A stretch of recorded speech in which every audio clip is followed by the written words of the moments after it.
reasons we went to 3 zones for Prototype 2 was feedback from the players. They really wanted a better visual world. They wanted a world that they could really be immersed in. And by going to 3 distinct zones, what it meant was that we could give a greater level of memory and resources and just focus and attention that our artists could deliver to each zone to make them absolutely stunning and beautiful and a rich environment to play with. It's enabled us to provide the player with different challenges, different experiences, and give the player something unexpected whenever they progress forwards. We wanted to have 3 areas where we could have sort of a military zone, a pristine zone, and an infected zone, and have them stand on their own. We really set out to have each zone have a very distinct emotion as you play through them, a different look and feel. When you go to the green zone, we wanted to make sure that you felt that the military was very much there, keeping the city streets safe and making the infection stay at bay.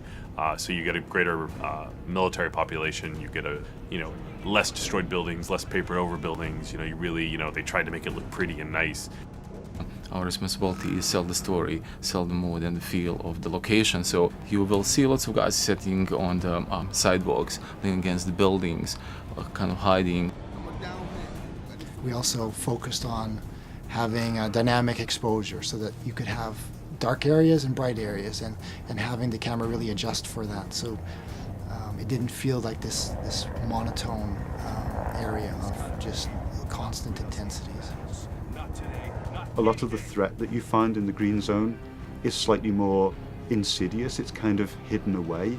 It's not as overt as in the yellow zone where there's military absolutely everywhere, but as you dig deeper into the green zone, you start to understand that it has its own set of secrets in there, which I'm not going to go into details in this particular conversation.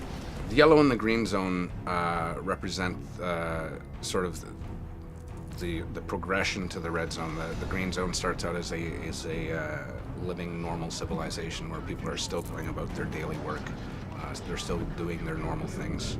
The yellow zone is more of a camp where things have gone wrong. They've moved people in, they've moved people out.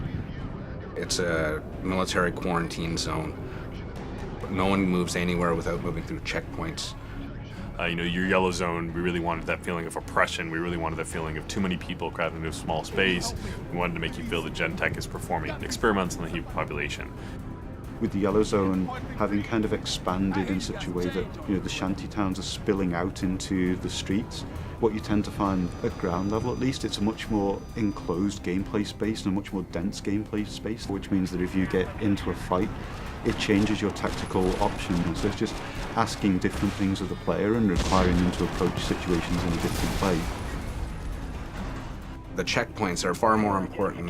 The places where the military lineup meets the protesters is a far more interesting space than just a space that's completely filled with military or a place that's completely filled with infected. So as you go through each zone, you really will feel, this is the heart of darkness. This is sort of the safe zone. And this is kind of the, overcrowded, too many people. And even the people within that, the general population, you'll feel that what those people are feeling. When you get to the green zone, you've got people milling about much more naturally. And then when you get to the red zone, you're going to be hard-pressed to find just Joe civilian. You're going to find a lot of infected. You're going to find a lot of people worried for their life. So the zones are actually unlocked in a linear sequence as you go through the game.